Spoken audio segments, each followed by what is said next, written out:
Welcome to the Narrate podcast, where we aim to tell God's story with our lives. We'll be continuing to post the Sunday message each week, but we want to dive a little deeper and offer some content to supplement your life with God, and that's where our Beyond Sunday series comes in. Join Adam and Narrate staff as they provide thoughtful discussions, ideas, and interviews that go beyond the message you'll hear on Sunday. There's two things that stood out to me, though, that I'd love to just see how far we get on it. It feels like one of the bits of language that you use that's unique, that to the extent that I understand what you're saying, I like it, is this idea that following Jesus is not it's not a utilitarian idea. Oh yeah. We unpack that a little bit. Like, what do you mean by it's not utilitarian? Yeah. So this is, I think it's almost one of those common philosophical words that we do use. Yeah. So you don't have to be studying philosophy or reading it or even like in school or anything like that. Utilitarianism, it's an ism. It's like the things you do and the stuff that you value and like the time you put into stuff, you do it because, and that because is like the big word, because it has utility for you. It will do something for you. It's actually your actions, are in service basically to yourself. That's the utilitarianism side of things, and there is a utility that is in service of other people, which can look the same, I think, and it can be it can show up in many of the same ways, but it's fundamentally different. I think that a lot of people, especially in Western developed countries and United States in particular, we're really used to, that's like it's on the back burner, it's always on. The utilitarianism of modern Western culture is never off. If we do things that are not, useful to ourselves or to the people we consider, like we put ourselves in groups and families and stuff like that. Like our tribe. Yeah, in our tribe, and we often do things that are, have utility for them, but that's really an extension of our own utility. It's just some people extend it farther than others, but okay. Huh. So that's the basic kind of philosophical framework that you are doing things for this purpose. So that's when my friend Fred says, "I've never had a pure motive in my life." That's kind of what he's saying. And it's I think it's kind of baked in. And one of the things that at least my kind of faith journey has always done is recognizing that you're going to be walking along and maybe you'll be doing things that kind of follow that same kind of path, and you're going to be, working for, other people's good, but it's also your own, or for stability for other people, but it's also your own. But there will also be times as Christians in which you're going to have to do things or make decisions or just like hold certain values that have not just like no or little utility for how like the broader society views utility, but it's going to be the opposite. It's going to be like, it's going to cost you, it's not going to help, it's going to make things difficult, it's going to create tension. What would be an example of that? I think... Or even what you're anticipating. Trying to imagine like where the conversation could, go so it would be useful. One of the utilities that is, in historical terms, one of the big utilities would have been that, like, is this going to create like wealth for you? Is this going to create stability that you can like then generate, money and, capital and all this kind of stuff? And like historically, people would have said, okay, well, if you want, peaceful neighbors and, kind, being good to other people around you, that's good. Like, that's good for society. It's going to lead to this. Christian values also ask us at times to like give up that stuff with nothing coming back, and there's no return on investment, not in a monetary sense. So like I think a lot of the kind of economic ethics of Christianity over the centuries has struggled with that tension, at least in those particular kind of ways. Political ones also do the same thing on various other issues. If you set your boundaries of where utility is supposed to go to, and if it's yourself as an individual, kind of almost like a libertarian sense, or to your tribe or your family group or your nation of some kind, Christian ethics will constantly ask you to put aside things that are deeply held or maybe most beneficial to you for the sake of other people who are not inside that group but are just humans. And I think that's a really obvious thing that Christians, especially, if you talk about it in those terms, I don't know if I know any Christian person that would be like, well, no, actually, I think that, we're not supposed to, right. It's one of those really obvious, like, well, duh, yeah. But then the way we kind of move in the world is a totally different thing, because it's influenced by forces and factors which we're not constantly looking at, and we're not kind of investigating or deconstructing or doing anything, like, where's the this impulse or this value coming from. And because we don't do that, then we kind of just like proceed. And when I talk about, like, historically, Christianity is not a very, like, it's not a utilitarian religion. There are, like, many different epochs and different places in the world where it looks really utilitarian. In the West, it's really utilitarian.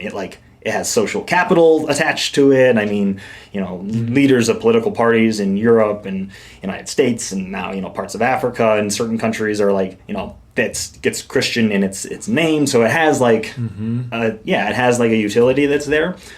But you don't have to go very far in any part of the world or in any time in human history to find a space where it is the opposite. Like, it is dangerous. Like, if you're going to be a Christian here, you're going to risk dying or having other people that you know and love or your community ripped apart at any point in time. And so that's why you just broaden that framework out a little bit, and you realize that, like, man, Christianity has never been, wholly a utilitarian religion. It never will be. Right. And when you get rid of that, then for me, looking back in terms of, like, in an apologetic lens, this is where the first couple centuries of Christianity before the Roman Empire kind of endorses it, that's all it was. Like, that was the operating life of the early church.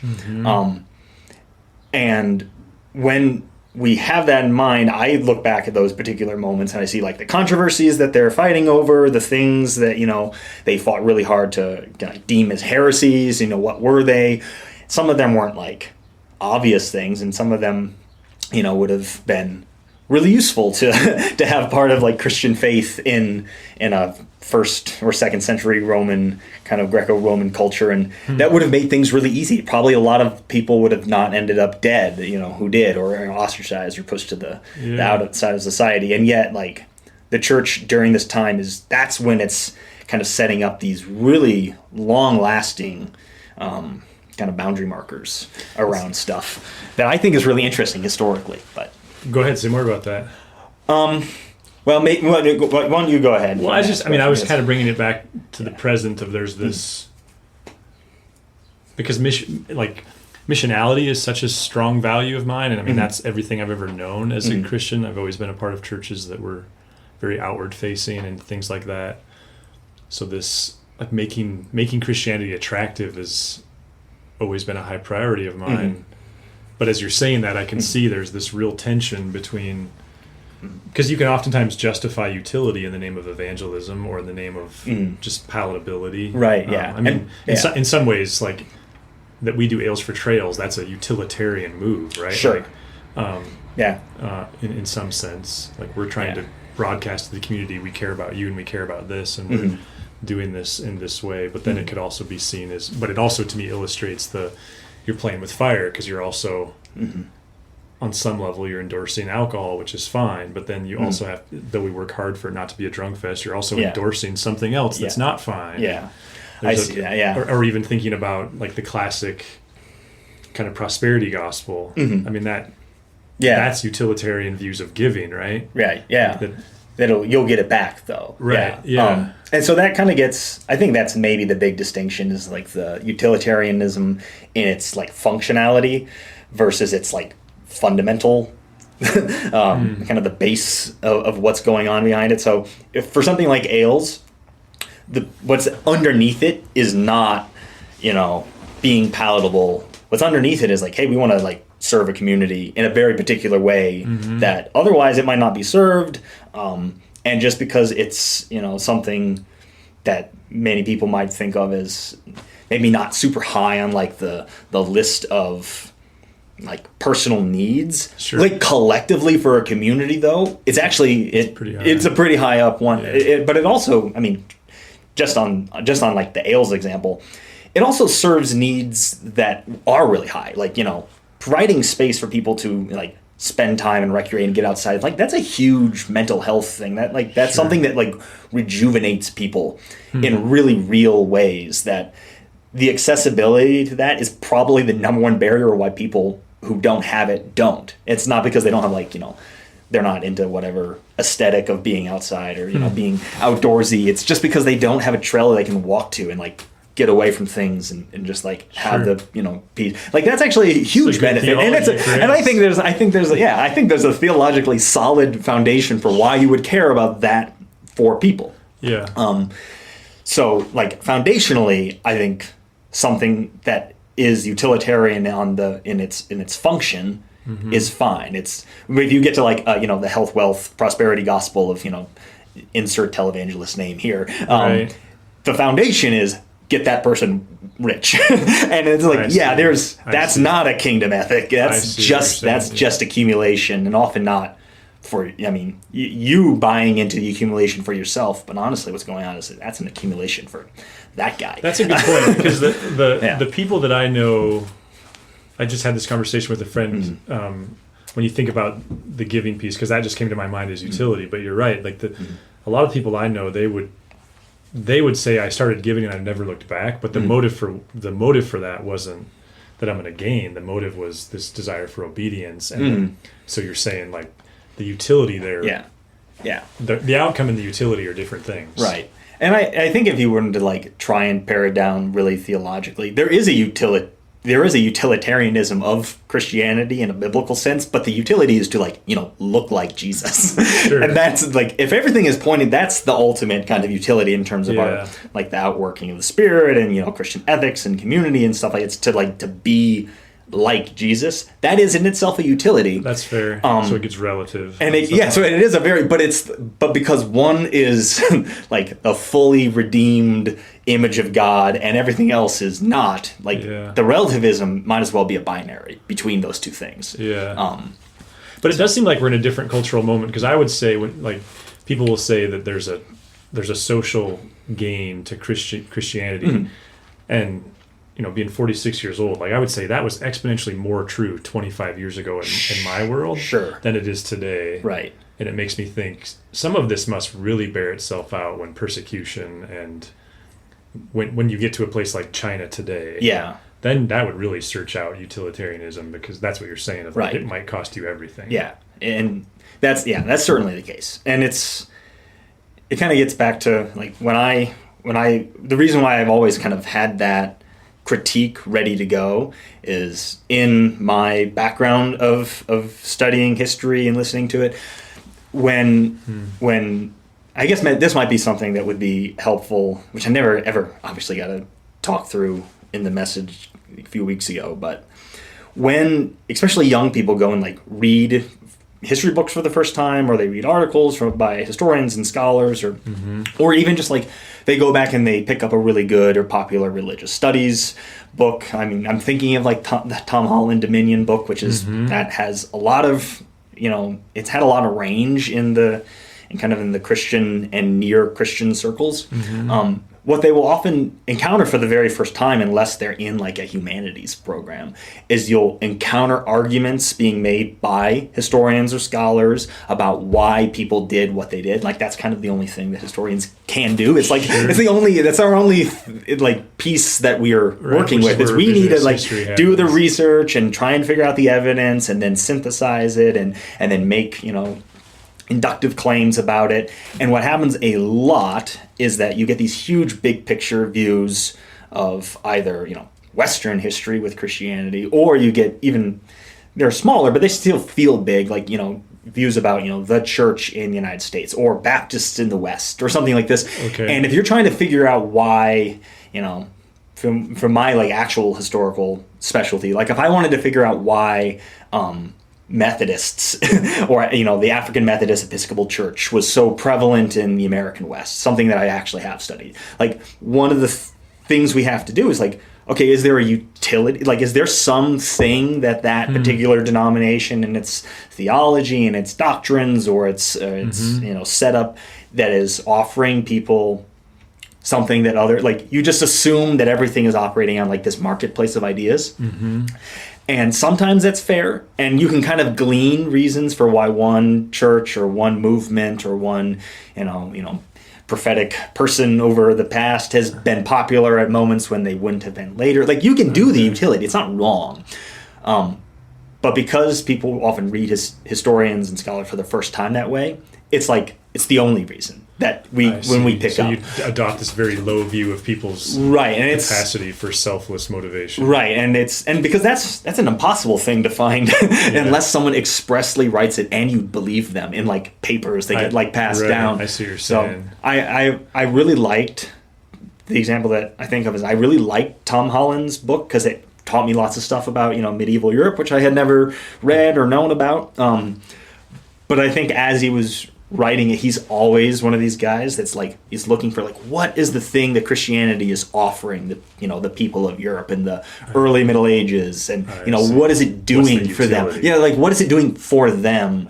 So not animated by truth, animated by utility. Yeah, and I think that kind of in spite of himself, he'll still stumble across figures. But what's interesting is that if you read that book, the first 200 years he can't escape it because the only Christians he has kind of available to him are these like very persecuted, very selfless, very important people, just like changing the entire, like at least from his view, changing the whole moral universe of Europe at the time, and when what they're doing makes no social sense. Like it's costing them everything. They almost all die horrible, violent deaths, or at the very margins of society. Like they're regarded, highly now, but not at the time. Sure. And those are like the early church figures. You would say that about Jesus, right? Yeah, you would say that. And he starts there, but he just has like, there's such a hindsight, knowing where he's going. There's such a strong kind of retrospective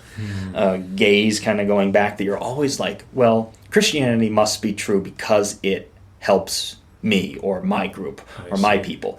And that's apologetically, it's wrong, but it's a really dangerous assumption to make, because then it messes with all the other apologetics that Christianity does have to offer on its own terms. If utility becomes the only apologetic which we know how to look for, we're going to miss the actual like arguments for the faith.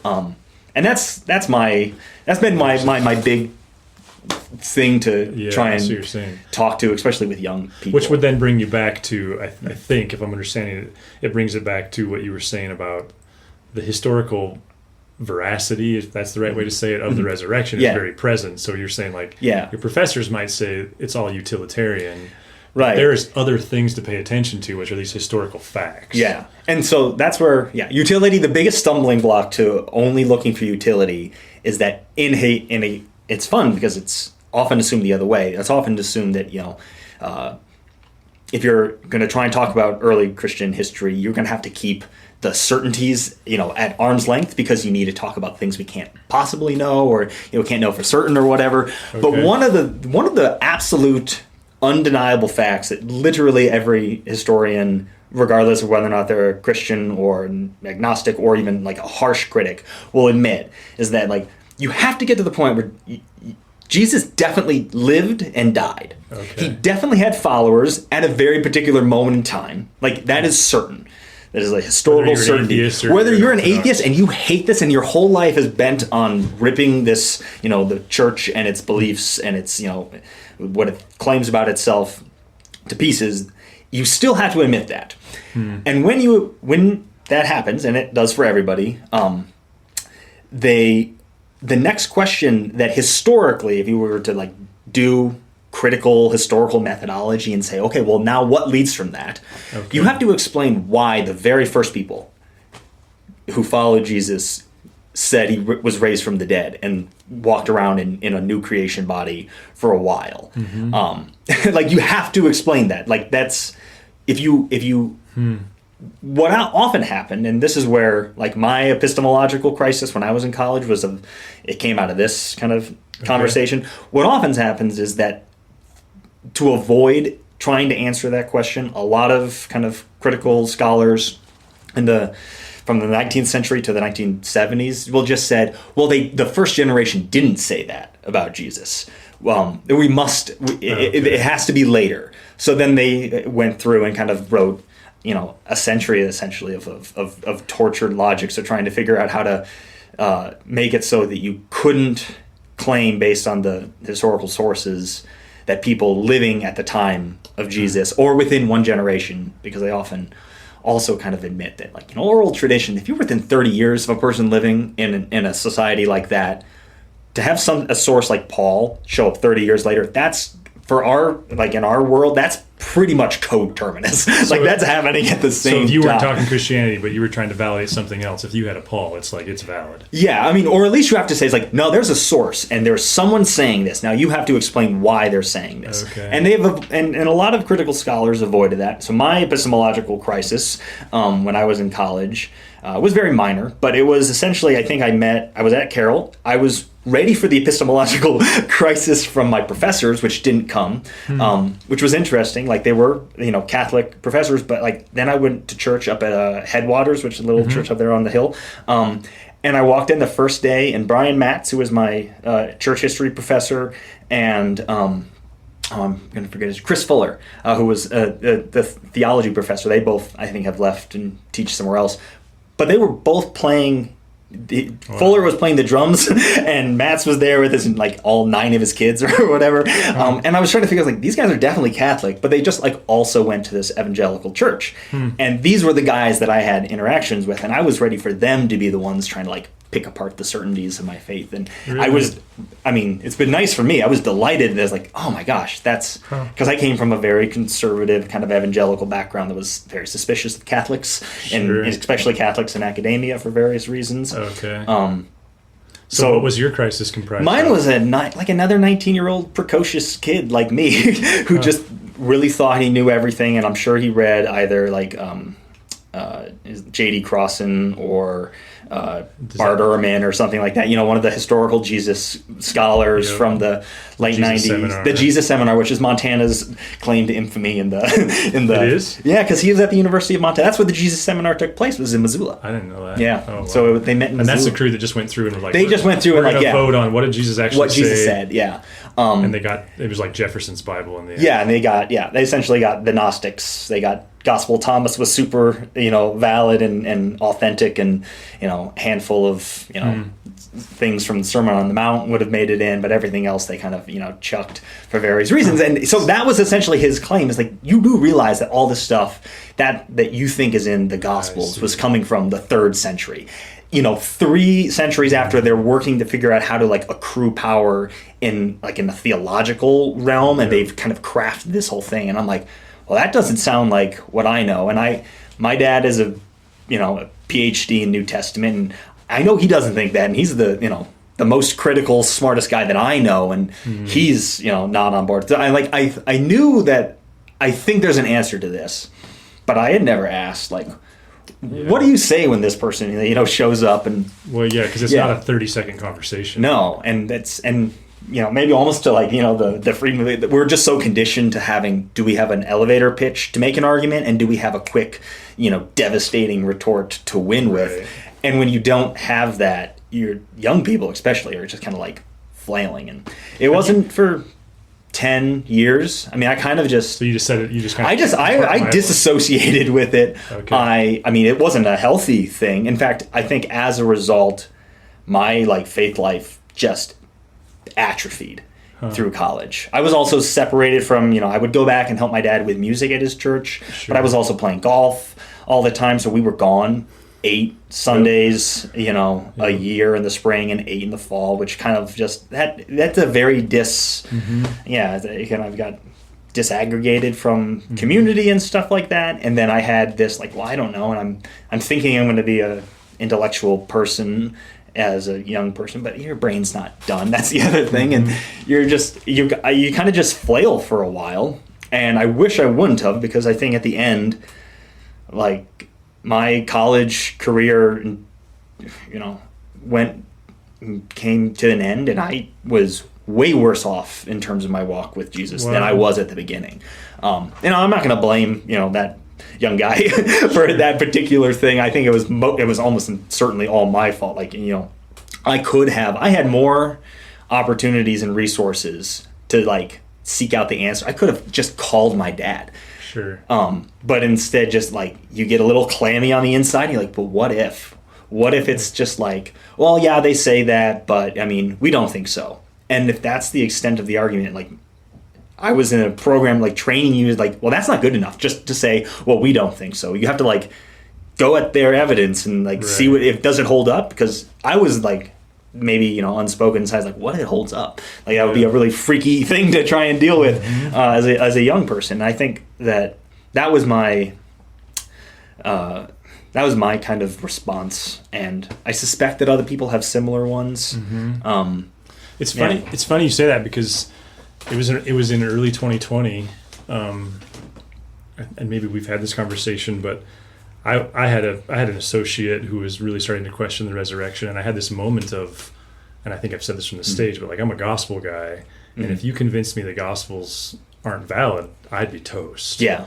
And gospel resurrection, all that, and that's when I still don't know how I bumped into it, but that's when I ran into, I think it's Brant Petrie, that Roman Catholic scholar who wrote A Case for Jesus, and I think that's part of what happened was not only does he do a phenomenal job of going like the Gospels, the historical validity of them is so solid. Right. It's also why I work hard not to call them Matthew, but the Gospel according to Matthew. That comes from him. Yeah. But I think that's also where I started to anchor into ancient faith, because I realized that this, and this could get me in trouble, but this evangelical desire to disassociate from church history is itself not sustainable. No, it's not. Because to make the argument that you want to make, you need church history to make it. Yeah. And that church history is not necessarily, quote unquote, in the Bible. No, yeah. And I think a lot of evangelical traditions, even at their best, what they can only do is they disassociate from church history, but they cling extra hard to like Reformed theology. But what will happen when, and it happened in the last 5-10 years. I don't know exactly what the generational differences would have been for someone in their 40s versus people in their 20s and 30s.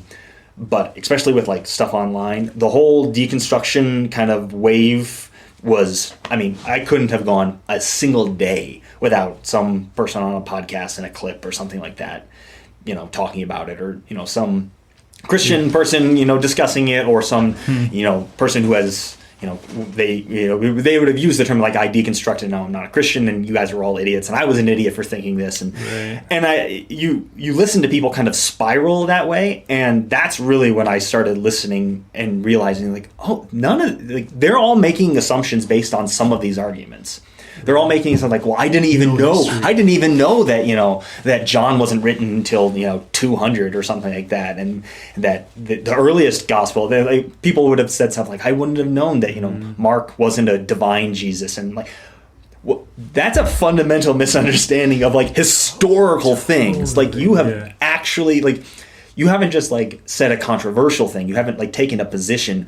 You have said something that is demonstrably false. Yeah. And I just didn't know until I was doing a PhD why it was demonstrably false or how to find out. That's I just stumbled across, it was N.T. Wright's Jesus and the Victory of God, which was, it was the first book I think that my dad gave me when I got back from Michigan. Because, I guess I haven't mentioned this. Did he know you were struggling?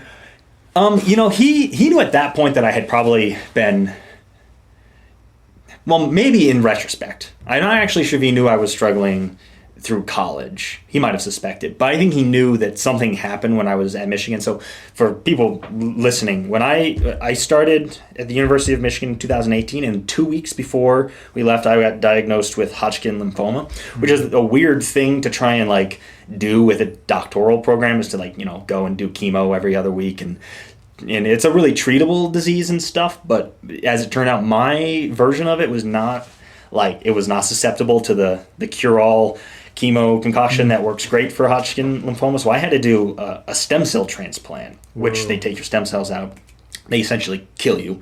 Your entire body, every reproducing cell that matters is dead. You have, if they call it the death week, your blood counts kind of zero out, and then you get your stem cells black, and then your own stem cells kind of remake your immune system, because that's the only way to get rid of a sticky thing. Blob in a bed for a month? 28 days I just stayed in a hospital bed and like, you know, Skyped at that point into classes, because it was before the pandemic. I Skyped into my classes and stay there. Oh yeah, and it was fine. And I mean, it was the chemo part. For the other chemos that I had done for like the year before that, it wasn't bad, and it also wasn't killing my cancer. But the week of that chemo, that was, if you can't do that for more than a week. One, because you would die. You'd breathe in something and it would reproduce, and your body has no white blood cells left to defend yourself. But it was during that time, I'm listening. My dad had started putting his sermons from Christ Fellowship Church over in Deer Lodge on online on like a podcast kind of thing, and he was going through John. And I think it probably took him like 8 months to get to John 11. And I say that, but I probably exaggerated in the direction you don't think. It probably was a year. I mean, it was probably a full year to get to John 11. And it's Lazarus. He on the third week sermons on Lazarus' resurrection. I realized that, and I called him and talked to him afterwards, which this is the point where he might have recognized that before something was, you know, not as healthy as he would have liked, and I would have liked, that there was a realization for the very, very first time that, you know, Lazarus was resurrected, but into like his old body, and he was going to die again. And that kind of is the juxtaposition, like that in the literary sense. That is John. That's what John is all about. It's about like which life are you going to, like? You're not going to get resurrected back into your old life, into this body, into this, you know, set of values. You're going to get resurrected into, you know, into the life of God. And John is all about what does that life look like. And I think for the very first time I realized, like, I definitely don't want this. And for me, you know, poignantly dying literally on Easter, which is a very weird thing. So, I mean, on Good Friday, my blood counts bottomed out, and they started going up on Easter morning again. So, I mean, it was like, wow. I don't know how dense I have to have been that God felt like that was the the level of in-your-face kind of symbolism that I needed. But I guess I needed it. And it was kind of listening to those sermons and realize, like, oh, yeah, I don't want this life back. I don't want it back in 2 weeks so I can keep living. And I don't want it back, you know, if there was some version of eschatology or heaven, which I just get resurrected back into this, and I get to have this forever.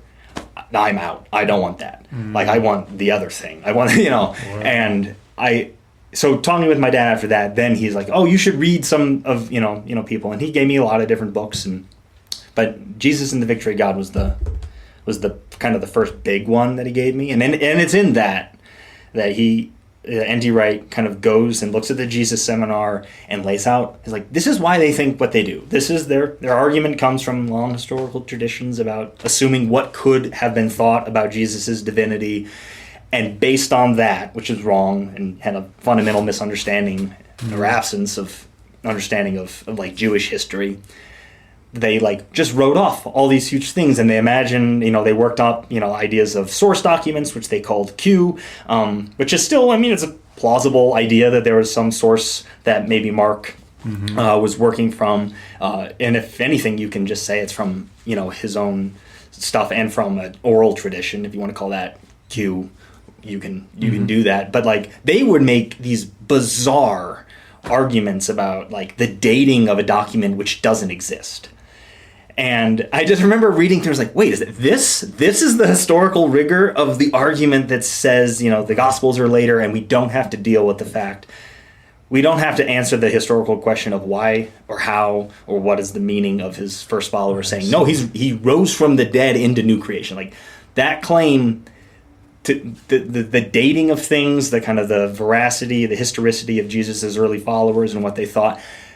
Christianity and like, you know, Orthodox, Catholic, kind of mainstream Christian thought, from my perspective with historical training, has like, it's not just like the solid ground. Like, there's not really any room that is not an argument anymore. All anyone had to do was just like look at it, and like the argument against it just falls apart. It would be what you're saying yeah. when you say like that's not an argument. This idea that it never happened is not an argument. Yeah, the idea that your evidence, which would lead you to think that Mark was written in 130 and John, the divine Jesus, came way later. Yeah. Like that's not valid. It's not historically valid thing. If you try and say it, you should get kind of laughed out of the conversation. Even if you're an atheist, other atheists should laugh you out of that conversation. Okay. Like that's the level of historical, the amount of documents we have, the amount of sources, you don't suddenly get, thousands and thousands of manuscripts of identical documents all at once. It takes a long time. Fred used to always say, people talk about Julius Caesar like he lived in their backyard, but we've got like tombs more evidence for Jesus than we do for Julius Caesar. Right, yeah. Huh. And the one that I have said, like, Alexander the Great literally has his name on like 40 cities across the Middle East, but Jesus has, in terms of like actual, if you pile up and stack the manuscript evidence, there is more certainty in the historical record for the existence of Jesus than there is for Alexander the Great. And Alexander the Great absolutely lived. So this was just so I mean that was it was a weird kind of both a theological thing happening in my life, taking place at the same time that I was also doing a doctorate in history, and I was like, whoa, this is something that even at that point 6 years before I was getting really knocked off center by, and it just strikes me like we don't have. Unless you're just someone who really likes, reading into biblical studies, or if you get really into, maybe like the Bible Project podcast would help, even though they're kind of doing more of the biblical studies, they from time to time, dip into the kind of historical critical stuff. Yeah. I don't know, it's like, where do you go if you don't have, if you don't have a dad with a theological library to give you books? Well, especially because we don't like to do the rigor. And I think it comes back to the utilitarian piece of like, I feel that tension of, at times we so design Sunday around Jesus as our therapist, and that's not to denigrate therapy or the fact that Jesus is a great therapist. Right, yeah. But if he's not alive on the couch, he's dead, and he's not a therapist. Sure. That's kind of my argument. I think that just like doing the rigorous work of thinking is something that obviously culturally, it's a whole separate conversation we struggle with there. Right. But it strikes me as profoundly important that I remember listening, a friend sent me a podcast who was in that season, like I can picture where I was at Cap City Gym, and I can't think of the guy's name. It's the guy who used to be the lead singer for Caedmon's Call, and he's now a pretty outspoken, deconstructed atheist. And I don't even remember the specifics of his argument, but it was one of the ahas for me, because when I listened to him explain why he left the faith, what stood out to me was there was no accounting for history in any of his logic. It was, I think, to your point, like he had deconstructed the utilitarian value of Christianity without ever sitting with anything outside of his own culture and lifetime. Exactly. Yeah. And again, that was for me one of those like, okay, thank you, God, I think I'm on the right track here. Or you'll hear people do similar things, but essentially what they're deconstructing is like a Neoplatonism. They've created a very almost like Hollywood level understanding of what Christians believe about all kinds of things that is like, no, that's just like, that's just a Plato version of Christianity that, yes, there are lots of churches in which throughout different points in history, pastors, whether or not they've been trained or not. That's the other thing with, like the United States, we have to deal with the fact that we have like a very long history of tons of different denominations with various different degrees of education and different cultural moments in which you can find almost any person with important, like, stature and kind of a hierarchy within a church body of any denomination, from Roman Catholics down to, the brethren or something like that, something the fully congregational. You can find some important person spouting absolute heresy, right? Like, you uneducated, and it's so we have to deal with the fact that this is kind of the living church as it is somehow has to fit into God's plan, but that also means that, like, man, we need to reckon with. Yeah. Yeah, if people want to critique us, we want to. There's this indicts me because I've never formally been trained in Greek, but there's this great story that Tish Harrison Warren tells about Ronald Rolheiser was speaking before some forum of, like, have I told you this? Some kind of like seminary educators, and his point was, like, we're allowing seminarians and clergy to choose what classes they're going to take to our own detriment. And he used this example of, like, if you're going to medical school, you don't get to say, like, I'm not taking that class. They just say, like, well, then you're not going to be a doctor. And then he has this line that it kind of haunts me, and it's in the back of my head of, like, I want to do some of this training. And then because he says this, he says, that's because we think doctors can hurt people. Oh, wow, that's a really good line. So it's making your point. Yes, like, we don't think bad theologians and pastors who aren't educated can hurt people. Oh, man. Yeah, but the exact opposite. Exactly, And that's the disassociation, because people ask me, like, why do you keep using this word hyper-Protestantism? And I'm like, I'm a proud Protestant, but it's that disassociation and that almost, like, paranoid perspective of church history. I think you're making the point that when you really suss it out, it's actually a liability to your faith when you're afraid of history. Right. And so during, like, the message a few weeks ago, I try to find a way to, like, make it broad or applicable to people maybe they don't care about that, but it's essentially the same argument of, like, separating out like what I feel about things, a colloquial way of talking about, like, our emotions, or even something like emotional intelligence, which is a little bit more cerebral, and, like, what I think I know, like the hard, like, evidence stuff.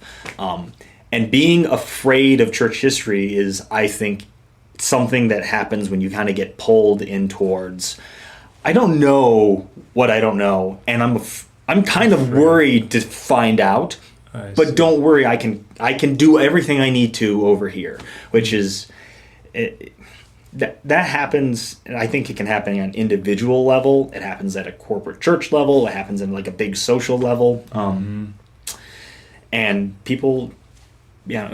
And churches and societies and stuff kind of move at different points where, like, certain values are at times really heightened. So, like, the abolition of man, like, the beginning of it. C.S. Lewis is clearly someone who wants emotions to live in the Christian world, but he wants it to be under an intellect. Like, he's really suspect of emotions kind of, like, running roughshod over what people think. So he's one of the first people that he's like, I try to be very conscious about saying I think when I mean I know, or I believe when I mean I think. Like, those are different words. And so, like, that's a different moment where I don't think the United States and, church in the West is at that point. We're much more afraid of our intellect kind of pushing around, our beliefs and, causing us to drop some beliefs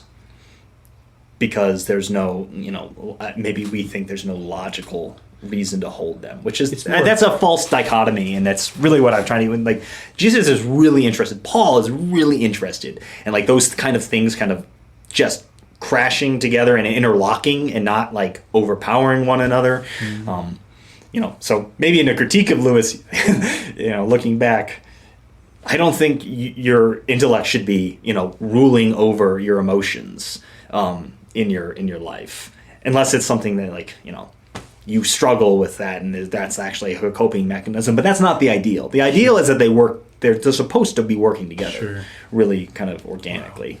So, well, thank you for this. You make us better. I'm excited to continue to learn from you, and I'm guessing we've maxed out people's intellectual capacity here. Oh, yeah, probably. But thank you. I had At least cut. We've maxed out my own. We've maxed out my own, right. If not theirs. Thank you. Oh, thanks, yeah. If you'd like to learn more about Narrate Church, find us online at narratechurch.org. You can also look us up on Facebook or Instagram. Thanks for listening.